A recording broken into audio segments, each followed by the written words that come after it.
all. Welcome to the PYQ series of Drishti IAS. I am Ritu and today's session is about ancient and medieval history, also art and culture. So you already know that Drishti IAS has started a new initiative and the initiative name is Previous Year Questions. In this series, we are going to analyze last 5 to 6 years of the previous year questions, and PYQ is very much important for your examination, especially for your prelims examination, because it's give you an exact idea about that you have to think in which direction and how to perceive a question and how to solve a question. So let's start the discussion. So the discussion is about, so here we'll start from the 2024, then 2023, so we'll go into this way. So the first question is about which one of the following is a work attributed to playwright Bhas.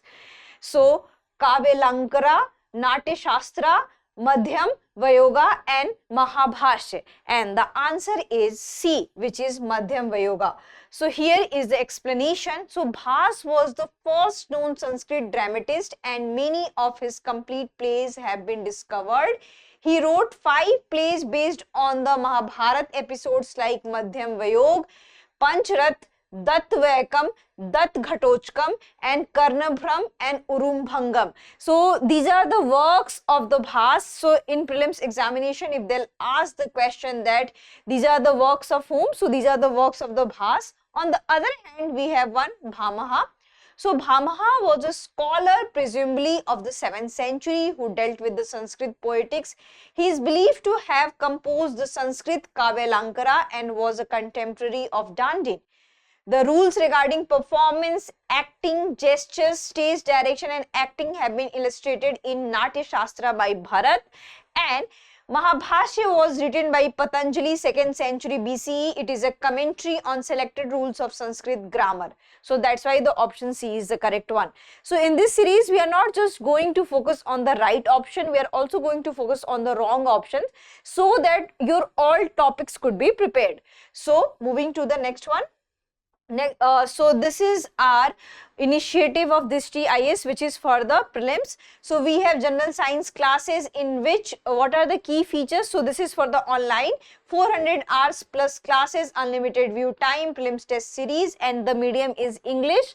So if you want to know more information about the classes, you can call on to the number 87501 87501. You can also download the Drishti learning app. So coming to the next one, which is about the Sanghabhuti, an Indian Buddhist monk who traveled to China at the end of the 4th century AD, was the author of a commentary on. So we have the options: Prajan Parimita Sutra, Vishuddhi Mag, Sarvastivād Vinay Sen and Lalit Vistara. So these are the options. Now we'll come to the answer, and the answer is the C. So answer is the Sarvastivād Vinay. The complete Sarvastivād Vinay is extant in Chinese Buddhist canon. In its early history, Sarvastivād Vinay was the most common Vinay tradition in China, and Sanghabhuti is the author of the commentary on the Sarvastivād Vinay. Then we'll discuss the Prajan Paramita Sutras, and this is about the Prajan Paramita Sutras are among the oldest of the Mahayana Sutras. So this is about the Mahayana Sutras, and here we'll discuss about the other aspects, which is about the Visuddhi Mag. So Visuddhi Mag, an encyclopedic, masterful summary and exposition of the teaching of the Mahavira school of Theravada Buddhism, and it was written during the reign of Sri Lankan king Mahanama in the 5th century, and we have a great commentator Buddha Ghosh. So it was written by the Buddha Ghosh. Then we'll talk about the Lalit Vistara. So Lalit Vistara is a Sanskrit Buddhist text of a great importance, and apart from being a biography of Buddha, originally of the Sarvastivād school of the Hīnyan sect, it throws the considerable light on the social and cultural history of India during the early century of the Christian era. So Lalit Vistara is not attributed to any one scholar. It is a compiled work, so we do not know that who is the exact scholar of Lalit Vistara. So here we had discussed about the Sarvastivād Vinay, then Prajanmitra Sutras, and this is also related to the Buddhist philosophy, and then Vishuddhimagga, and then Lalit Vistara. Now we'll discuss the another aspect of it. So another question is about, consider the following properties included in the World Heritage List released by the UNESCO. So we have the option Shanti Niketan, Rani Ki Vav, Sacred Assembles of Hoysalas, and Mahabodhi Temple Complex at Bodh Gaya. So here the question instruction is, how many of the above properties were included in 2023? So this is very particular question because all are part of the UNESCO, but you have to find out that which one has been recently included, and your options are only 1, only 2, only 3, all 4. So here we have the answer, which is the only 2.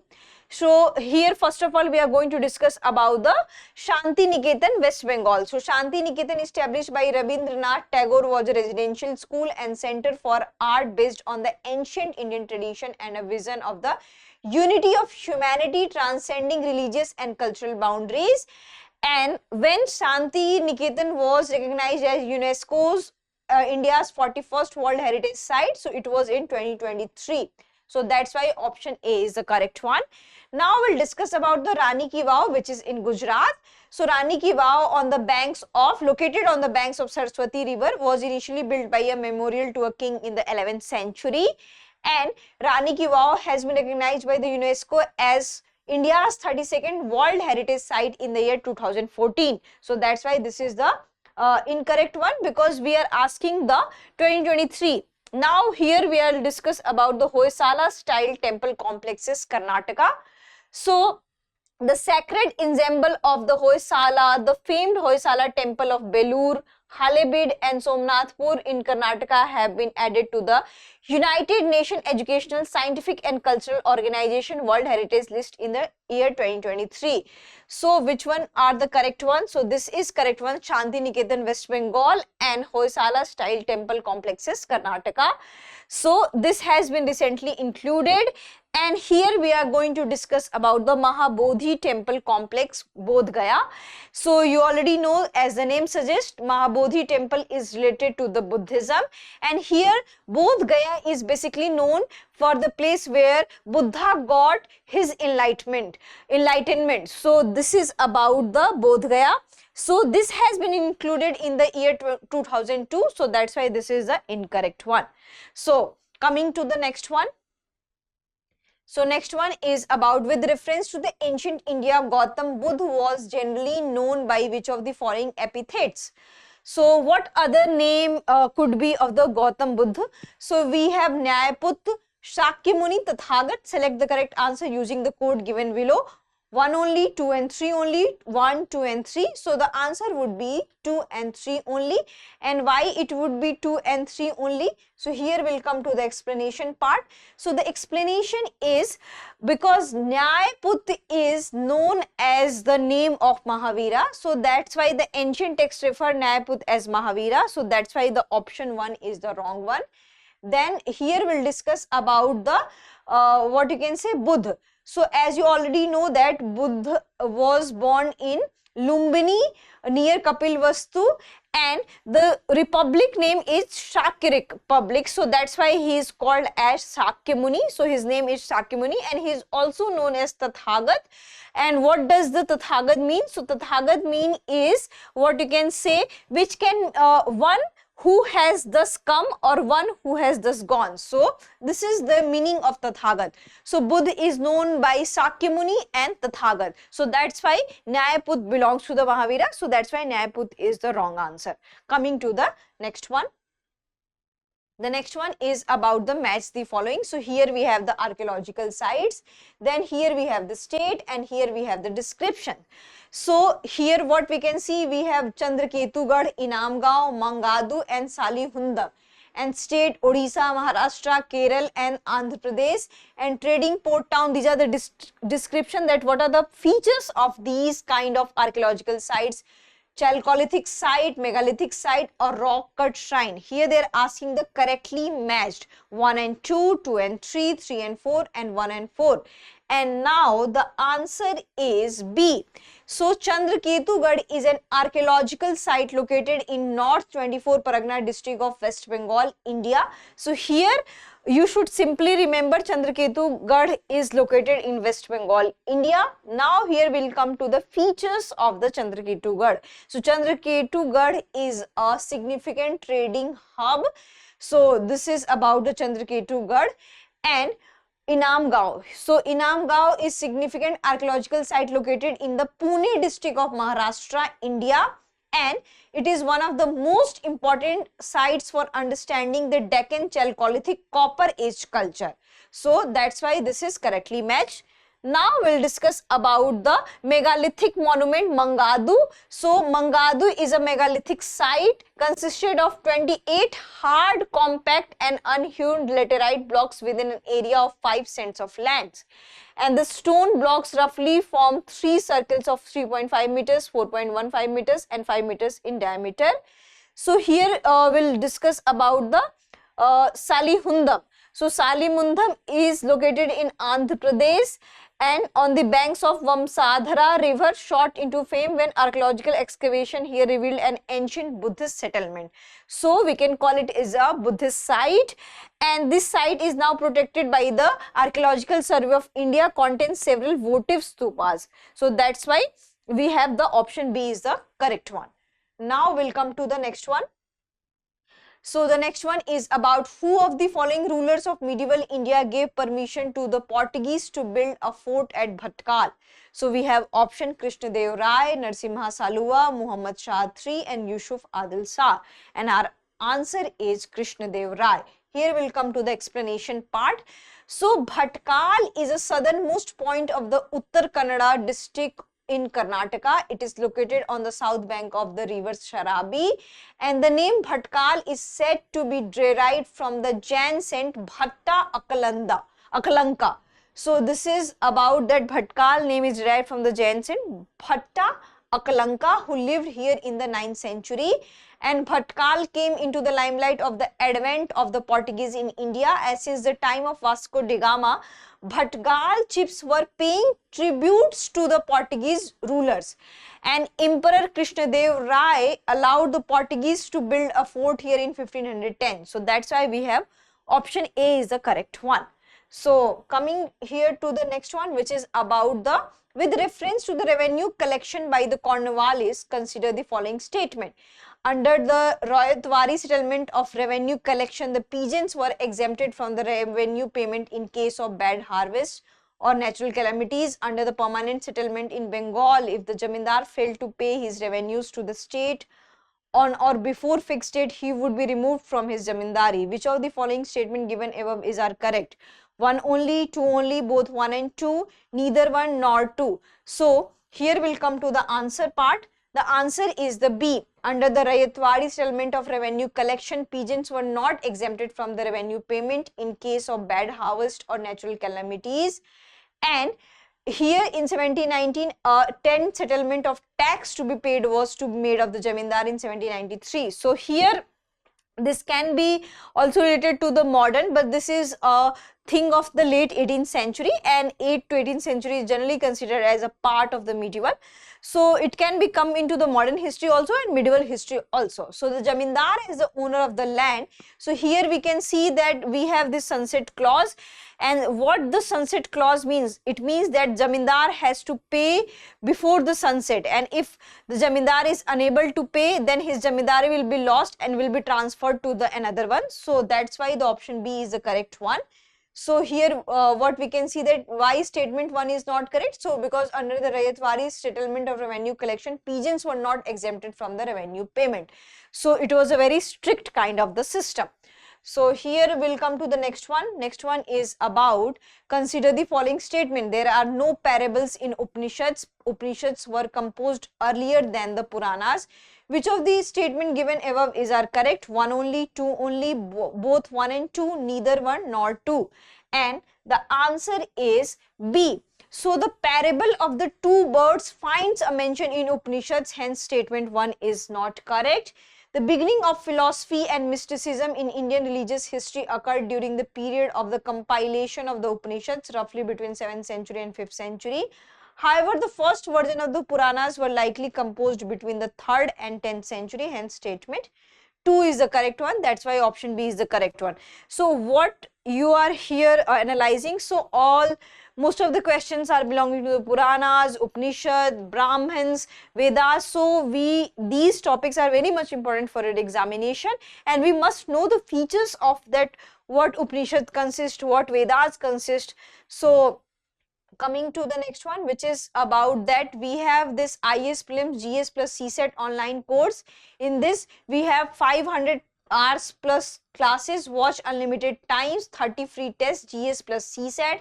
Medium is English and the number is 87501 87501. So coming to the next one, which is about which one of the following was the latest inclusion in the intangible cultural heritage list of UNESCO? So here this is of 2024. You have to find out that which year you are in. So the most recent one you have to find out. So option are Chhau dance, Durga Puja, Garba dance and Kumbh Mela. So here the answer would be the Garba dance. So coming to the what is the inclusion. So the Garba, you already know that it is a very famous ritualistic which is mostly famous in Gujarat, but right now the world is becoming cosmopolitan and Garba is celebrated by all over the India. We can see in the Maharashtra, we can see in the Madhya Pradesh also, but traditionally we can see that it is attributed to the Gujarat. So in Garba there is a worship of the feminine power, which is also known as Shakti, and the latest inclusion in the intangible cultural heritage list of UNESCO is the Garba dance, which has been included in 2023, Chhau dance 2010, Durga Puja 2021 and Kumbh Mela 2017. So that's why the option C is the correct one. So here what we have got to know about that, you should also know the chronology, that in which year the particular dance has been included in the UNESCO list or anything related to the UNESCO. So the chronology is also very much important here. So we'll come to the next one. So here we are coming to the 2023 question paper. So consider the following pairs. Site well known for. So we have first site Besnagar, Shaivite cave shrine, Bhaj Buddhist cave shrine and Sitanvansal Jain cave shrine. Here they are asking that which pairs are the correctly matched. So here they are asking that which one is the correct one. So only one, only two, all three, none. So they are not asking that which one is the correct, how many pairs. So this features had been recently added, so you should know also. So the answer is B. So Heliodorus pillar is stone column that was erected around 113 BC in Besnagar near Vidisha, Madhya Pradesh. A dedication written in Brahmi script was inscribed on the pillar venerating Vasudeva. So that's why option A is incorrectly matched. So here we can see the option A, which is Besnagar. So why it is incorrectly matched? Because it is a stone column that was erected in Besnagar near Vidisha and written in Brahmi script was inscribed on the pillar venerating Vasudeva. Now here we'll talk about the Bhaj caves. So Bhaj caves are a group of 22 rock cut caves dating back to the 2nd century BC located in Pune, Maharashtra. The caves are 400 feet above the village of Bhaj. It belongs to the early Buddhist school, hence option 2 is correctly matched. We'll see the option 2. The option 2 is Bhaj Buddhist cave shrine. Now we'll come to the next one.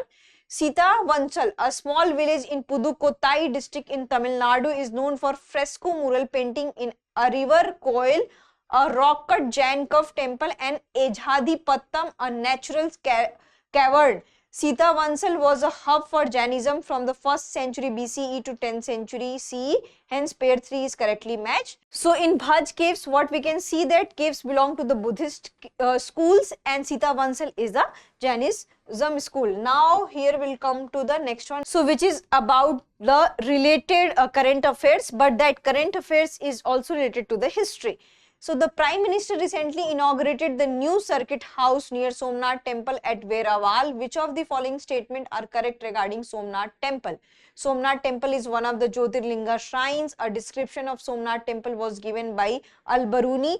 Pran Pratishtha of Somnath temple, installation of the present day temple was done by President S. Radhakrishnan. So here they are asking, so the answer would be 1 and 2 only. So coming to the A, the answer is 1 and 2 only. Why 3 is wrong? So first of all, we will see the third option. So the Pran Pratishtha is done by Dr. Rajendra Prasad. So that's why this was the incorrect one, and rest 2 are the correct one. So we'll see the rest 2 options.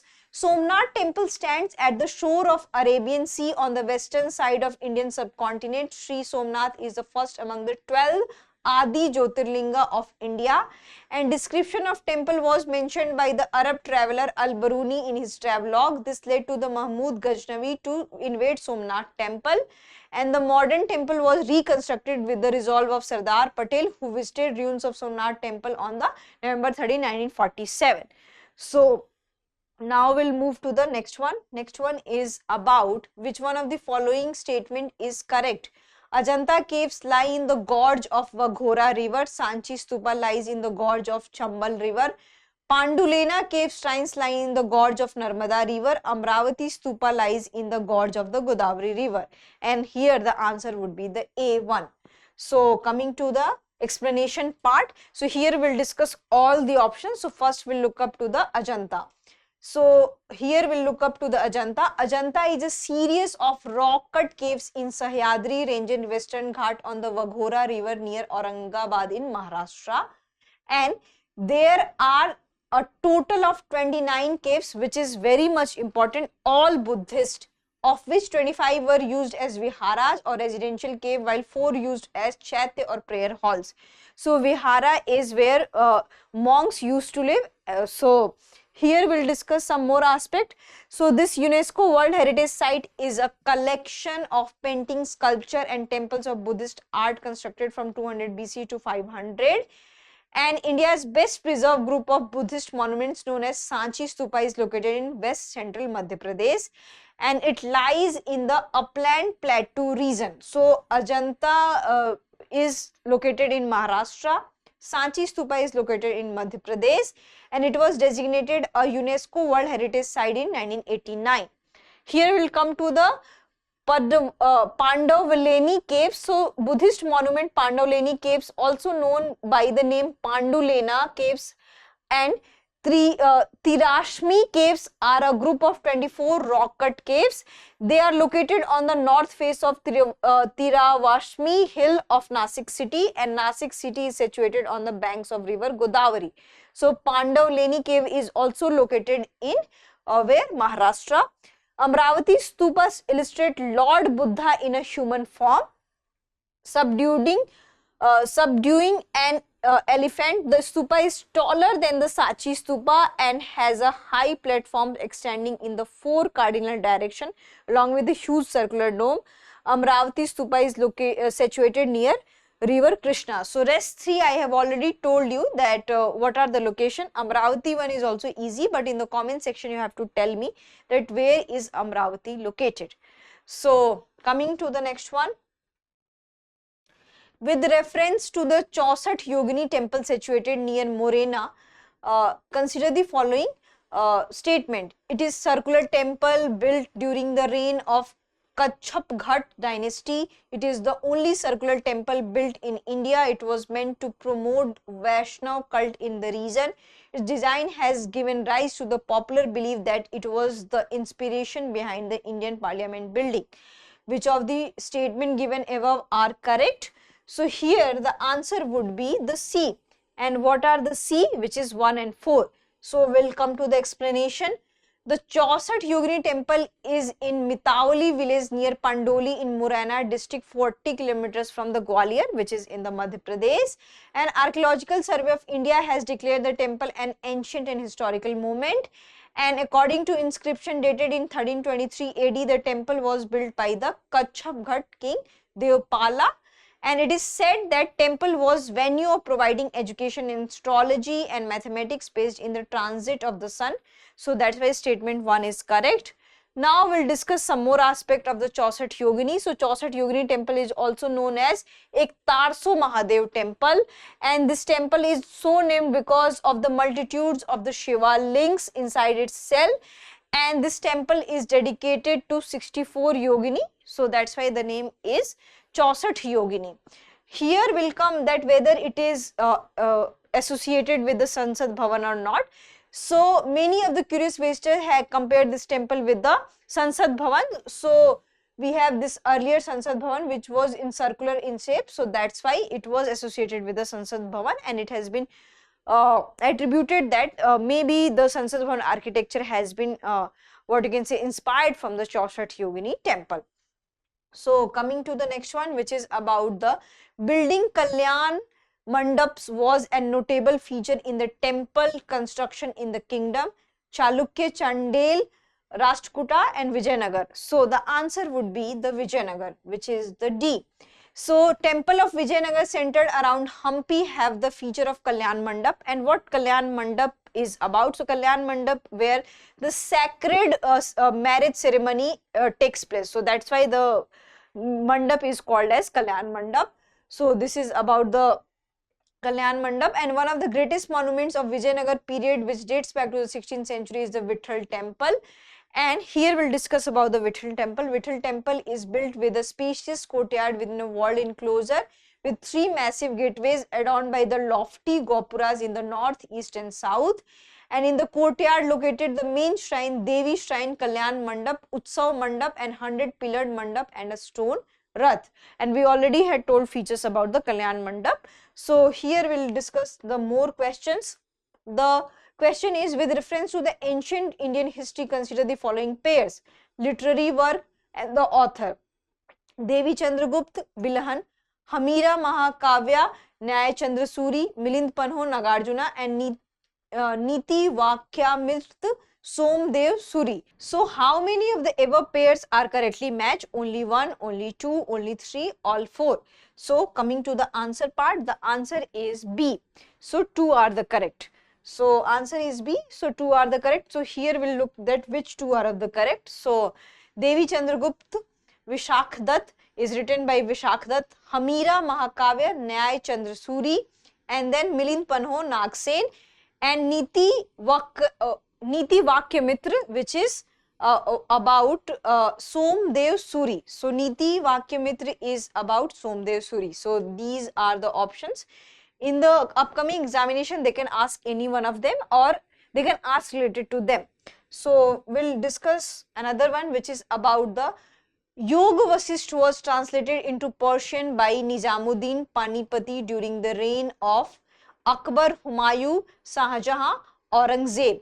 So the answer would be A. Yoga Vasisht has been translated into many Indian languages and stories are told to children in various forms during the Mughal rule, and it was translated in Persian several times at the request of Akbar, Jahangir and Dara Shikoh.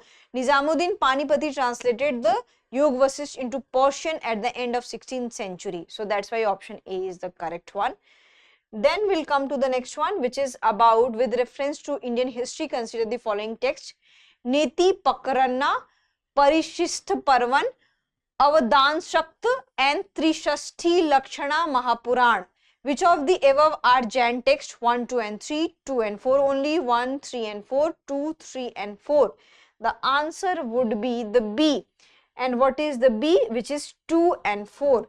So coming to the explanation part, Neti Pakranna is a mythological Buddhist scripture sometimes included in the Khuddak Nikaya and Theravada Buddhism Pali canon. And here we can see about the Prashishti Parvan in a 12th century Sanskrit Mahakavya by Hemchandra, which details the histories of the earliest Jain teachers, and Avadhan Shataka, 100 Glorious Deeds, is an anthology of 100 biographical stories in Sanskrit from the 1st to 2nd century.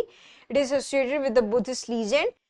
Trishashti Lakshan Mahapurana is a major Jain text composed largely by Acharya Jinsena during the rule of Rashtrakutas. So that's why the option B is the correct one.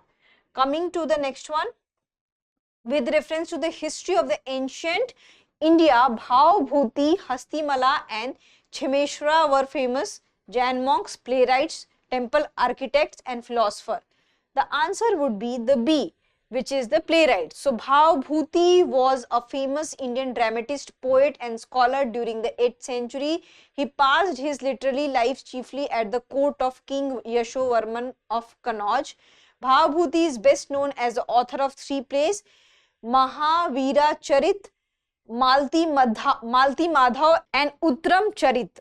So here I'll repeat for you. 𝐵𝐻 is best known as the author of 3 plays, and these 3 plays are very much important. So Mahavir Charit, Malti Madhav and Uttarama Charit. So he is described as Udumbara Brahmin, and Hastimala was a Jain poet in the court of the Solanki rulers. He wrote Puru Puran. Chemeshwara was the court poet of the Mahipal of Kannauj. So coming to the next one. With reference to the history of ancient India, which of the following statement is correct? Mitakshara was the civil law for upper caste and Dayabhag was the civil law for the lower caste. In the Mitakshara system, the son can claim the right to the property during the lifetime of the father, whereas in the Dayabhag system, it is only after the death of the father that the sons can claim right to the property. The Mitakshara system deals with the matters related to the property held by male members only of a family, whereas the Dayabhag system deals with the matters related to the property held by both male, female and members.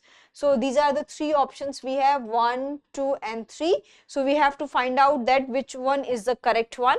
So what is about the Mitakshara and Dayabhag? So here the question is about the caste system, the law, the property and male and female, that property can be claimed by whom.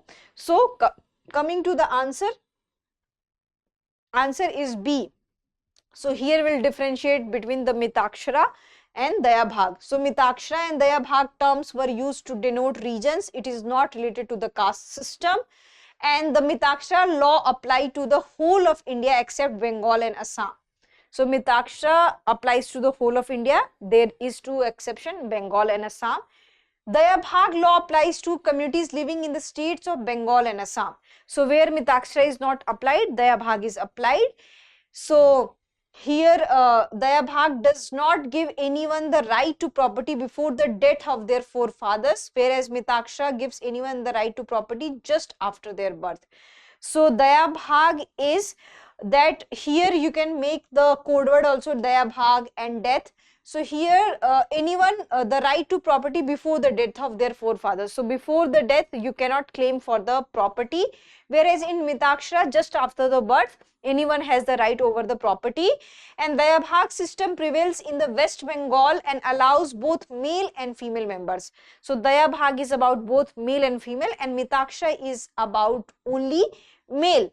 So here Mitakshara M and male. So these are the code words which you can make for easy preparation of your prelims examination. So that's why option B is the correct one.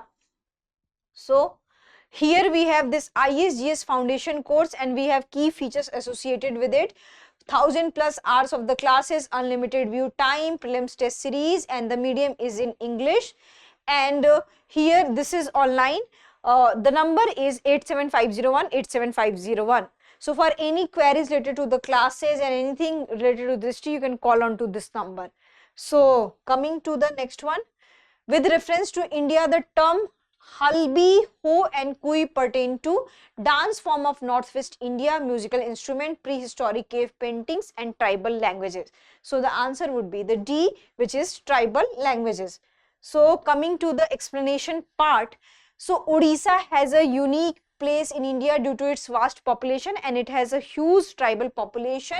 So 62 tribal communities live in Odisha, which is around 22 to 23% of the total population of the Odisha. And as there are different tribes, so there are different tribal languages also, but only few languages have a script. So in Odisha we have 3 main language family. So one is Austro-Asiatic, which is Munda, then Dravid and Indo-Aryan. So these are the different kind of language which has been classified, such as Bhumis, Birhor are part of Austro-Asiatic, Dravid consist of Gondi, Kui, Kondh, and Indo-Aryan has Bhatundi, Bhuyan, Kurmali. So here only few have scripts, so only 7 have scripts. So they are Santali, and script name is 𝐈𝐀𝐒. Then Saora, script name is Sorang Sampeng. Ho, script name is 𝐕𝐀𝐒, and Kui, script name is Kui script. Orao, script name is Kukhund Tod, and Mundari, script name is Bani Hisir, and Bhumi's script name is Bhumi's NL. And Santali language has been included in the 8th schedule of the Indian Constitution. So this is about the Santali. Now we'll discuss about the next one. With reference to the scholars, literatures of the ancient India, consider the following statement. Padini is associated with the Pushyamitra Shung. Amar Simha is associated with the Harshvardhan. Kalidas is associated with the Chandragupta II.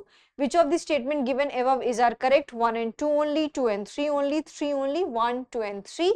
And the answer would be the C. So Takshashila became famous as a place of learning due to its teachers' expertise, and Padini, it is the text says that Padini, who has written the who was known for his grammatical skills and who has also written the Ashtadhyayi, has lived in the Takshashila and one of the noted pupils from the Takshashila. Then here we'll discuss about the Sunga Empire. So the Sunga Empire was an ancient Indian dynasty from Magad that controlled areas of the central and eastern Indian subcontinent around 185 to 75 BCE, and the dynasty was established by Pushyamitra Sung after the fall of the Mauryan Empire. So here we'll also discuss about the Amar Simha. Amar Simha, a Sanskrit grammarian and a poet, is said to have been one of the 9 gems that adorn the court of Vikramaditya. So Amar Simha belongs to the court of the Chandragupta II Vikramaditya, and in Hindi we call him Chandragupta II Vikramaditya, whose reign was around 375 CE. Harshvardhan ruled North India from 606 to 647 CE. Kalidas, everybody knows about the Kalidas. So Kalidas, the classical Sanskrit author, playwright and dramatist, flourished during the reign of Chandragupta II. So this is also very much important. It has been asked in various PCS examination also, and therefore lived around the 4th to 5th century. So we'll come to the another question. Souls are not only the property of animal and plant life, but also of the rocks, running water, many other natural objects, and looked on as living by the other religious sects. So in this question they are asking the above quote belongs to which religion? Buddhism, Jainism, Shaivism and Vaishnavism. So here they are talking about the souls, and Jainism has a different outlook for the souls. So here the answer would be the B. And now we'll discuss that what Jainism has a different outlook for the soul. So according to the Jaina tradition, what we can see that everything has a soul.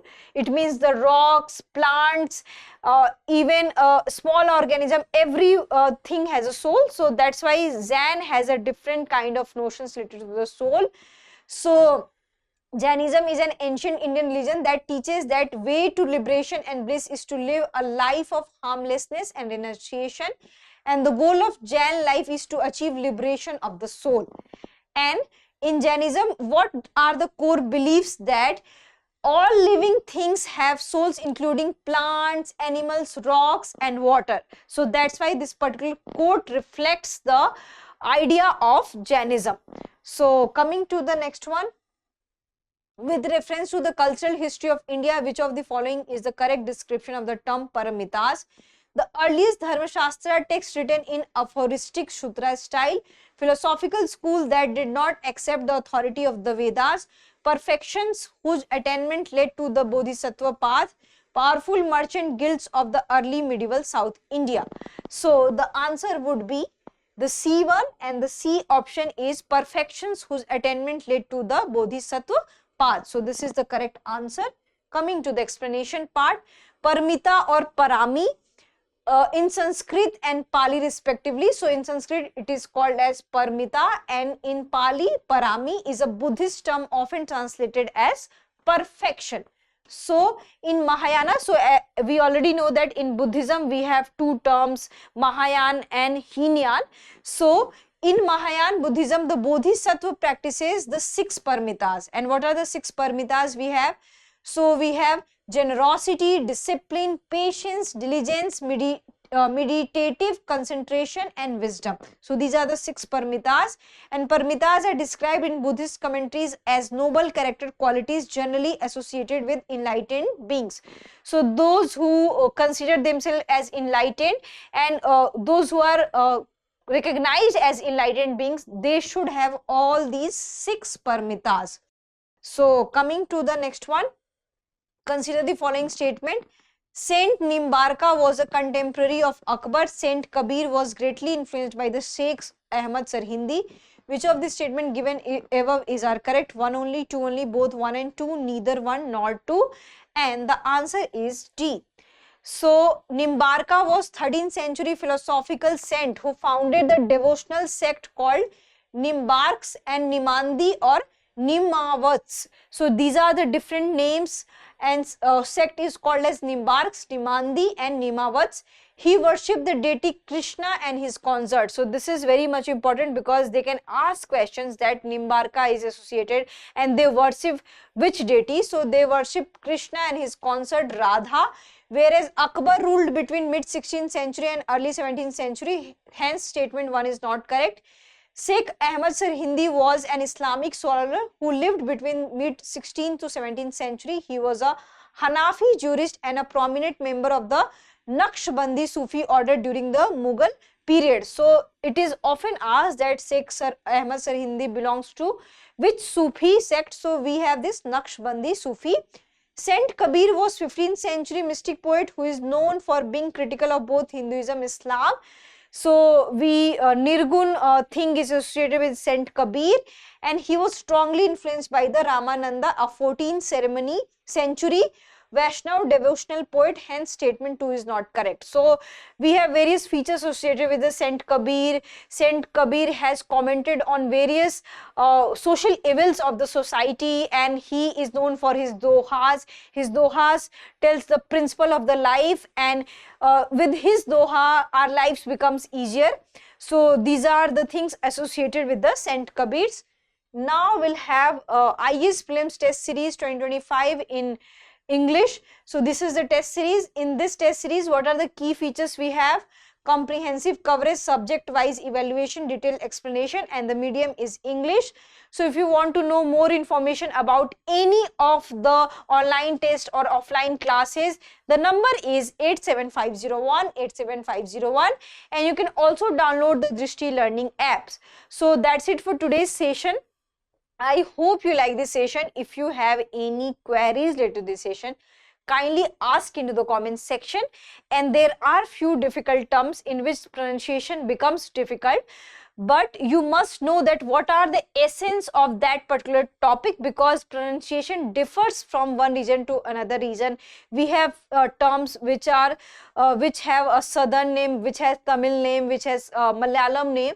So pronunciation differs. So you should concentrate the meaning and essence and knowledge associated with any terms. So I hope you like this session, and you should revise this session again for your prelims examination. Thank you. Have a nice day.